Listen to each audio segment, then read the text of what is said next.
Obey me, Wario. I am your master. Mario is your enemy. The wicked imposter Wario has cast an evil spell over Mario Land. Don't let Mario get the 6 golden coins. Don't let Mario reach the palace. This is the biggest, most dangerous, most challenging Game Boy adventure yet.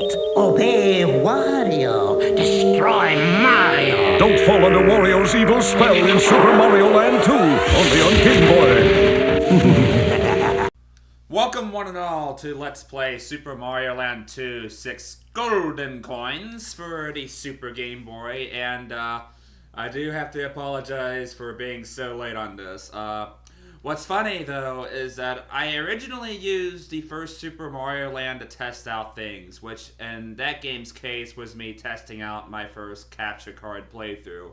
And for this one, it's simply just going to be editing and playing around with this new mic, because the mic I had back in the previous playthroughs I did for the 3 Metroid games I did back in 2017 kind of crapped out on me, and I'm having to resort to things that I use for other co-commentary playthroughs. So hopefully it doesn't come off as too distracting, and let's have ourselves a good time.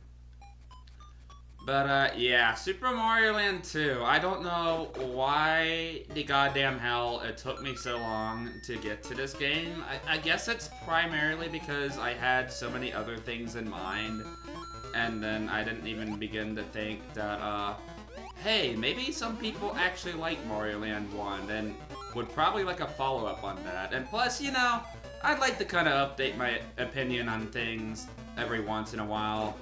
Especially with the Mega Man playthroughs I did in the past, because good lord, those need an overhaul at some point or another. But to me, Mario Land 1 was always one of my more favorite playthroughs I've done on YouTube, relatively speaking anyway. And it just felt like a crime that I didn't follow it up with what many people consider to be the much superior sequel. Now, in the original, I did state that I did like the original Mario Land 1 more, and I still stand by that statement, by the way. I still wholeheartedly stand by that statement, but I won't deny that this is the objectively superior game in just about every way. Mario Land 1 kind of played off of the original Mario Bros. In the sense that, like, you know, it borrowed a lot of aspects and level design elements from said game. But in the case of Mario Land 2, it borrows more so from games like Super Mario World, where you have much cleaner looking sprites. Things don't look so 4-bit-ish anymore. A lot of new additional features. A new power-up even. It's just a much better polished game, honestly. But I do have my reasons as to why I prefer Mario Land 1. Partially because of nostalgia, but other things too that I'll mention along the way.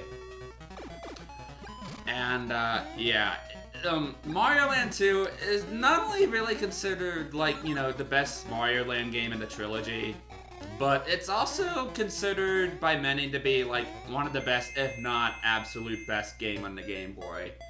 Probably right next to Pokemon Red and Blue. This game has more or less the quality of an SNES game, and it really shows, especially considering its time frame, because this game came out around, I want to say, 1992, about a year or so after Super Mario World, and believe it or not, this was actually the final 2D Mario game Nintendo put out before we had like a 14-year drought between this and when they decided to reboot the 2D Mario franchise with New Super Mario Bros. On the DS back in 2006. So yeah, just in case you guys didn't already know. So, anywho, what's really cool about Mario Land 2 in particular is that it kind of functions somewhat like a Mega Man game, where not so much gameplay-wise, but progression-wise, in the sense that you have 6 individual zones you can visit in literally any order, and it doesn't really affect one another in which you go to next, or before or after the whole 9 yards. So you can kind of tackle this game any way you want up until you get to the last level, which is Mario Castle, or Warrior's Castle in this case. So yeah, I'd say, you know, things like that. I love games like that where they let you tackle games, or not games, but levels in any order. That's why I love Link Between Worlds so much, because of the fact that you could visit all of these different dungeons and get like different upgrades depending on which ones you visit first, and kind of prioritize your development that way. But I'm going to start with Chewy Zone simply because it's kind of like the most generic-ish like Mario level, I guess. Zones are considered to be the worlds of this said game, so just hope that didn't cause any confusion, I guess. Not that I think it would anyway. I don't know, did it?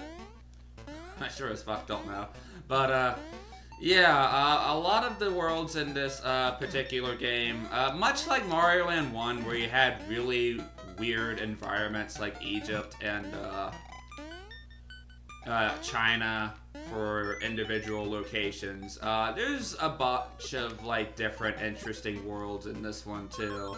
I mean, even along the way, we'll be going inside of a giant Mario wreck, and it's like, I don't know.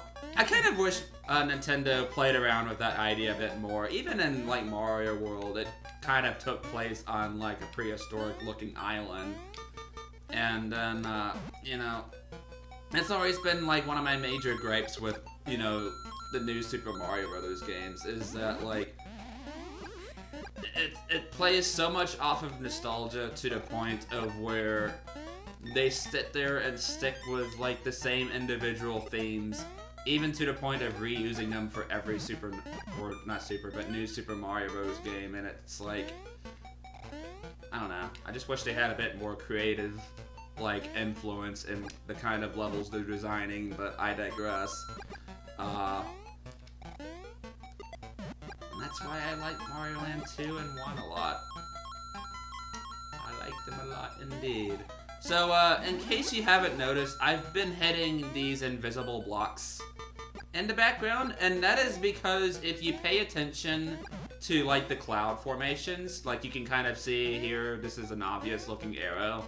That's signifying that you can hit some blocks right here, and you can actually skip portions of the level or get one-ups like that. And let me tell you, there are one-ups aplenty in this game, and I wouldn't be surprised if I max out by the end of this playthrough either. Mario Land 2 is a very easy game.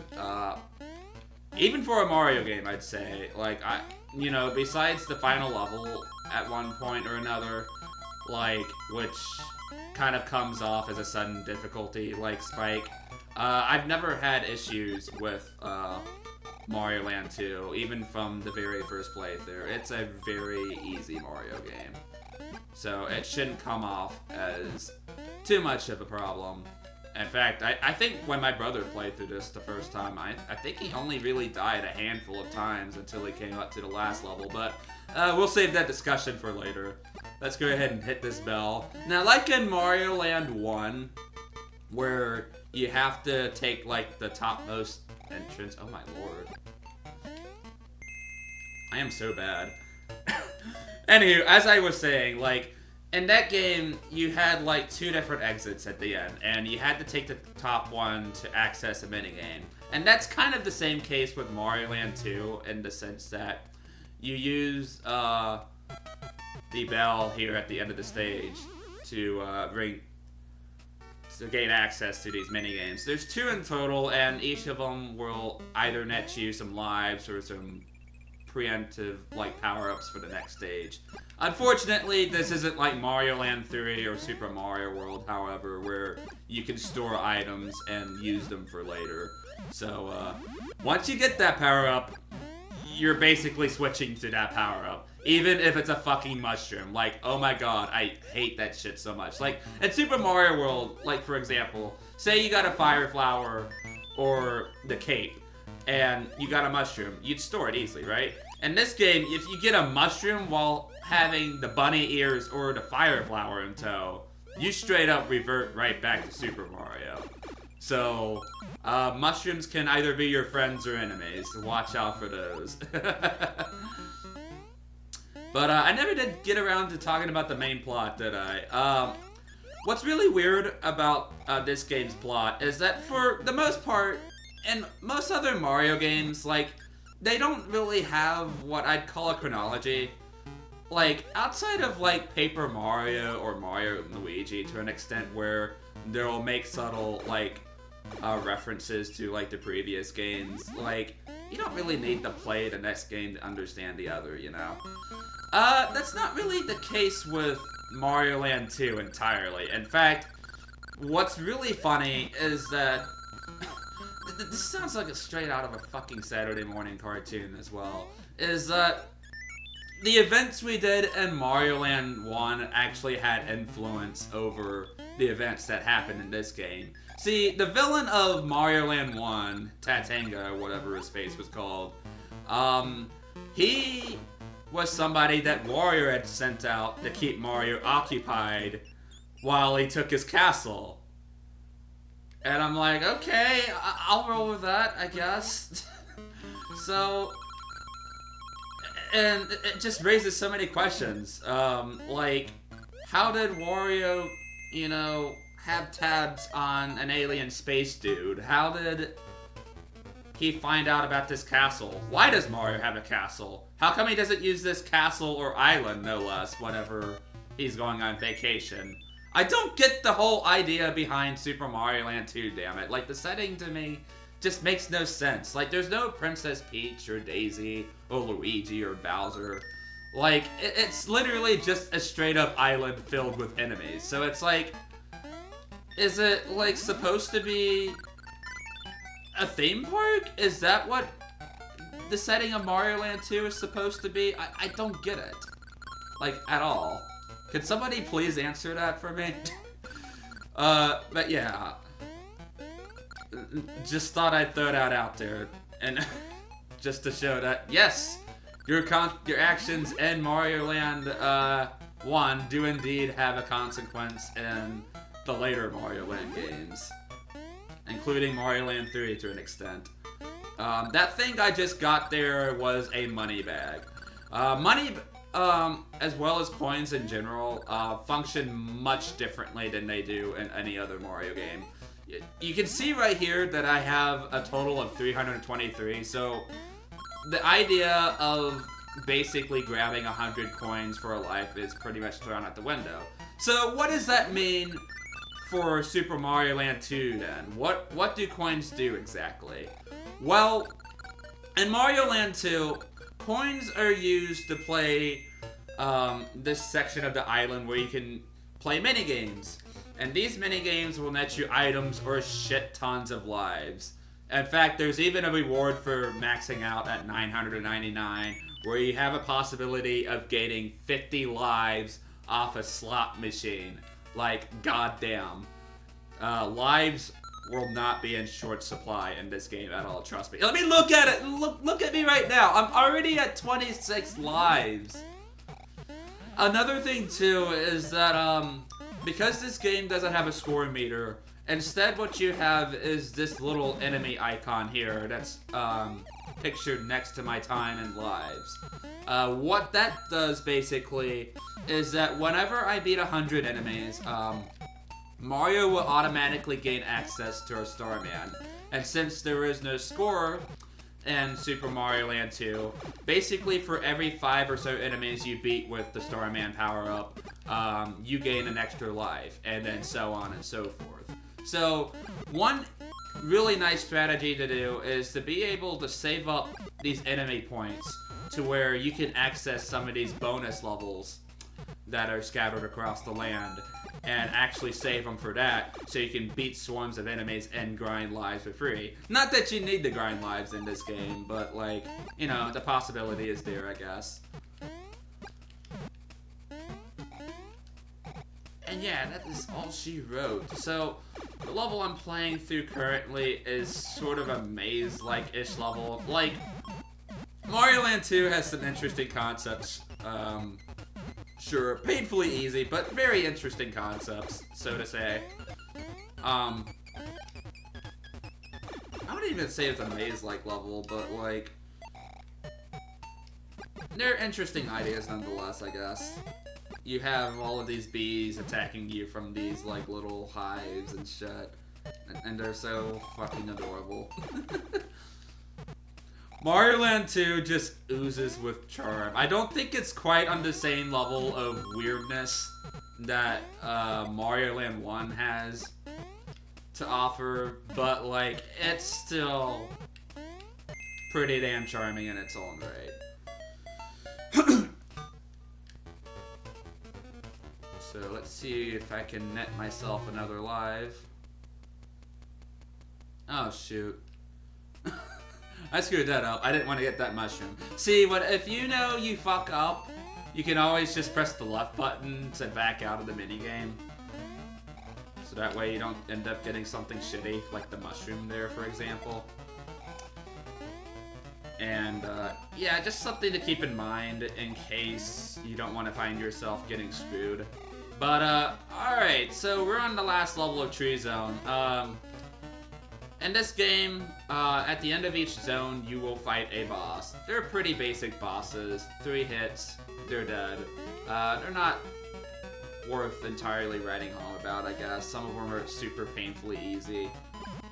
But again, they're interesting conceptually, and I suck.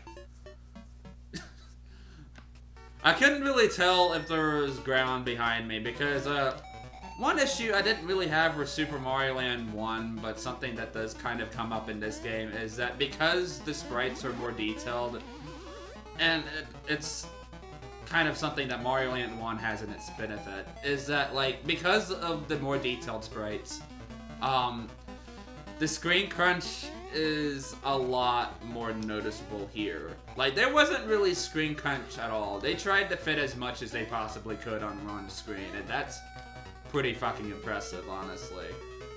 I can see why they reverted to this, however, because, like, you know, I don't know if anybody here has actually played a Game Boy, but goddamn, those things feel like they could possibly give me a seizure now, and, I wouldn't want to put up with that, especially since I wear contacts and have stigmatism, but, yeah,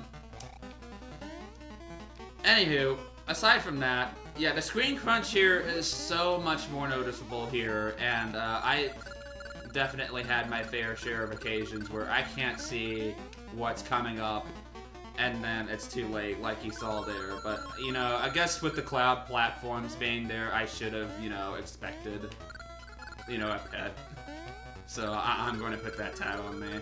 But the new flying upgrade in this game, because it feels so fucking traditional to, like, have a flying power-up at every single Mario game at this point. The flying power-up of this game is the carrot, and that nets you bunny ears. Bunny ears function kind of like if it kind of, you know how in Mario Land 3 or in, like, Super Mario World where you take the cape and you slow down your descent by holding the A button? Well, that's pretty much what the bunny ears do, except on steroids, because I swear to God the descent on these things are so long-lasting that, like, you could probably reach the end of certain stages with this power-up alone. Like, I respect the effort to kind of tone down the flying upgrades because goddamn, the cape was super fucking busted in Super Mario World. But, like, you know, given the right kind of stage design and, like, leniency and knowledge, you could probably break stages with the bunny ears as well. But yeah, I respect the effort, but it was somewhat in vain. So this here is the bonus minigame house. You spend a few coins to play some minigames. There's the 999 minigame, in case you thought I was a fucking cheating, lying bitch like Billy Mitchell. I'm not Billy Mitchell, trust me. But with that, I think I'm going to go ahead and end off this first episode. So thank you guys for watching, and I will see you guys then.